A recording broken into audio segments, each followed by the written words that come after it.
Before we get to Cathie Wood of ARK Invest, Dan Ives, shocking, I know, has a few thoughts on Tesla in 2026. How about Tesla? Why is that trading at what's a multiple now? It's about robots? Look, I think the whole story is the autonomous chapters now coming to Tesla. And I think this is going to be the most important year in its history for Musk and Tesla because of autonomous and robotics. And I think we think autonomous is worth $1 trillion alone to the Tesla story, now Musk, wartime CEO.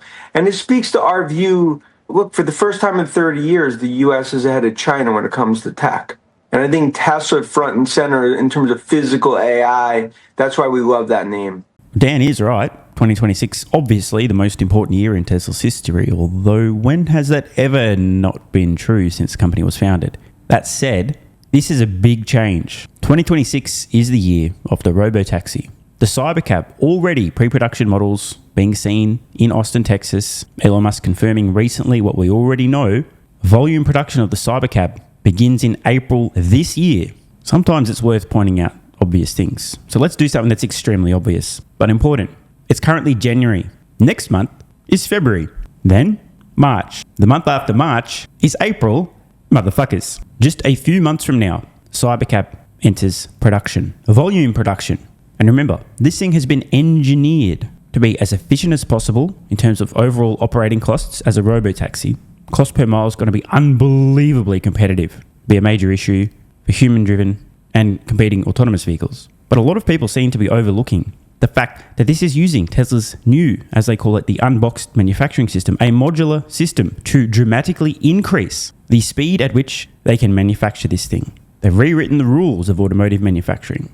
And it's not just increasing dramatically the speed at which this can be manufactured, not just dramatically reducing the cost to manufacture the Cybercab, although these things are true, but also dramatically increasing the density of output per square foot of factory footprint, meaning a seemingly relatively small factory will be able to crank out for a low cost and extremely quick rate an unfathomably large number of Cybercabs. Consider the last 15 or so years of Tesla's history manufacturing electric vehicles as the tutorial they needed to complete before going abso-fucking-lutely ballistic with high volume production of the Cybercab. The pinnacle product. In 2026, Tesla invests everything they've learned in the past, call it 2 decades, in Cybercab, robotaxis, autonomy. Brace for impact. Now over to Cathie Wood of ARK Invest. Greetings, everyone. My name is Cathie Wood, CEO and CIO of ARK Invest. We've just been through one heck of a year for innovation. This will be considered the year of the Robotaxi. There you have it. Cathie Wood believes 2026 will be the year of the Robotaxi. And imagine that, I completely agree. In fact, on New Year's Eve, Australian time, I literally posted a video with the title 2026, the year of the Robotaxi. It's been a long time coming. We knew we'd get here. We just didn't know when. 2026 truly is the year of the Robotaxi. Waymo had been proceeding slowly, but Tesla started in Austin in June, and both Waymo and Tesla are proliferating pretty quickly now. We also had a great year in terms of space exploration. SpaceX made all kinds of announcements and is delivering service, Starlink, throughout the world. But we're also learning more about Elon's plans for the moon, for solar-powered data centers in space, and for Mars. Let's take a moment to talk about SpaceX, almost certain to IPO this year. I suspect the overlap between Tesla retail investors and SpaceX investors is going to be pretty significant.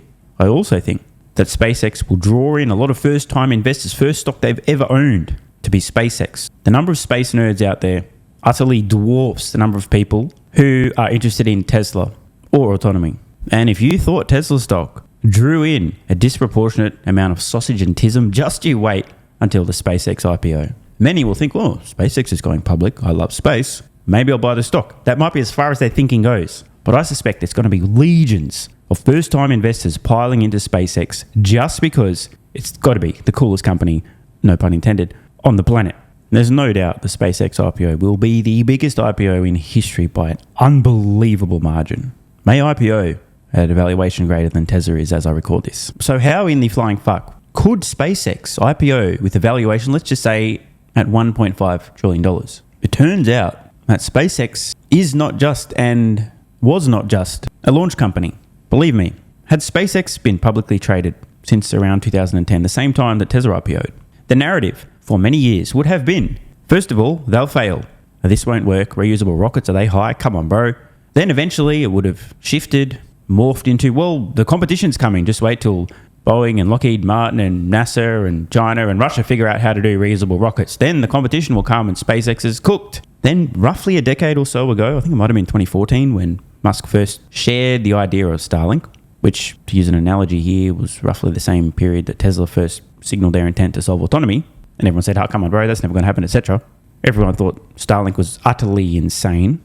But because SpaceX had built the platform, the launch platform, and dramatically driven the cost to launch down through reusability, some big brain engineering, some risk-taking, innovation, massive disruption of the launch industry, SpaceX had a huge advantage being able to launch for a dramatically lower cost than anyone using any other launch provider their own Starlink satellites. And it wasn't just cost, but cadence. SpaceX now, in an average year, is doing well over 150-ish launches. It's just going up and up and up and up and up. Starlink now adding something like 22,000 customers per day. And no company has a hope in fucking hell of competing with Starlink. In the best case scenario, a competitor would need to use SpaceX to launch their competing satellites. And obviously SpaceX is not a charity. They're going to make money on each of those launches. So even if everything else is equal, you still have a massive cost disadvantage. Starlink, an absolute money printer growing at a ridiculous rate, is absolutely carrying SpaceX, driving massive growth and justifying an astronomical $1.5 trillion plus valuation. Anyone noticing any similarities with Tesla? First, they needed a fleet of electric vehicles offering exceptional value, so they would sell, making a reasonable profit, so the company remained solvent. But while that was happening, Elon Musk and the team at Tesla had the foresight to cover their vehicles in sensors, begin collecting data across a fleet of eventually millions of vehicles, now approaching close to 10, with the aim of solving autonomy, and bam, just like that, awakening millions of robotaxis, completely transforming Tesla's business. That's what happens in 2026. If SpaceX was a publicly traded company since 2010, Starlink would have been written off as a joke, absurd, irrelevant, the competition will catch up, come on bro, what are they high, etc. Then suddenly everyone's like, oh fuck, wait, what, how many customers are they adding every fucking day? Holy shit. SpaceX is just a launch company. Tesla is just a car company. I think you guys get the point. One last thing I'd like to say. It boggles the mind that some people are unable to see what's happened, for example, with SpaceX, who, second place, by the way, just for the record, Blue Origin, took an entire decade, literally 10 years, just let that sink, 10 fucking years to achieve the same feat, which was landing an orbital class booster. It took them an entire decade to do that for the first time. A big achievement 10 years later. Back to Tesla. For the last 10 years, and then some change, Tesla's been the only company making any money selling EVs at scale. But still true today. None of the supposed competition that was going to catch up to Tesla can make money selling electric vehicles at any reasonable volume. Yet as I record this in early 2026, there are still people who are adamant. They truly believe, they actually, genuinely, after making their best effort to assess the competitive landscape and the technology, they actually think that there's going to be companies that almost immediately catch up to Tesla with comparable autonomous software in their vehicles. And not just that, but will miraculously have a comparable cost structure. They're in for a rude awakening. What I find really amazing is that they're not able to look at what SpaceX has done and at least go, well, there's one example of a Musk-led company full of big brain engineers embarrassing an entire industry and having a massive decade-plus long advantage and building upon that. But it's even wilder than that because we have another recent example. This time, a Musk-led effort of big brain engineers arriving late to the party, miraculously catching up to and then exceeding the industry leaders in just a few years. I'm talking, of course, about XAI, founded well after the ChatGPT moment.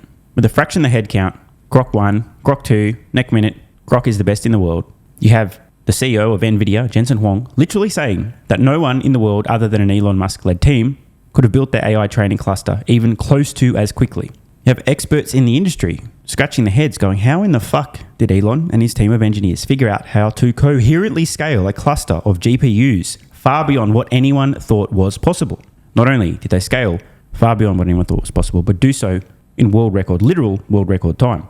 So how today people can't see what's happened with SpaceX, example number one, can't see what's happened with XAI, example number two, and see what inevitably happens with Tesla Robotaxis, I don't understand how people can't join the dots. A lot of people have been asking if I'll invest in the SpaceX IPO. Obviously, I'm on the record back, 2015, saying that I'd love to own a big slice of SpaceX for at least 30 years again on the record.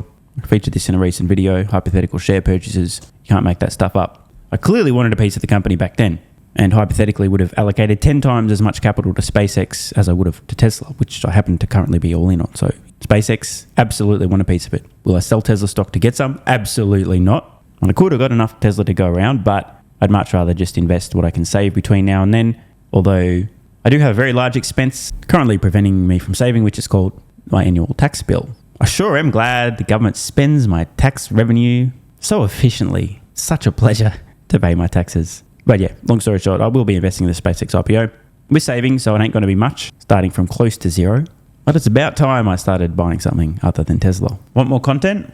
Early access? Bunch of perks? Click the links in the pinned comment. AG1 has been part of my daily health protocol for almost half a decade. It's packed full of vitamins and minerals and helps me fill in nutritional gaps while supporting energy, digestion, and immune function. It also has prebiotics and probiotics to promote gut health. I take my health very seriously, and so should you. Try AG1 today by visiting drinkag1.com/SMR or click the link in the pinned comment and enjoy a free welcome kit with vitamin D3 plus K2 and AG1 travel packs. That's drinkag1.com/SMR.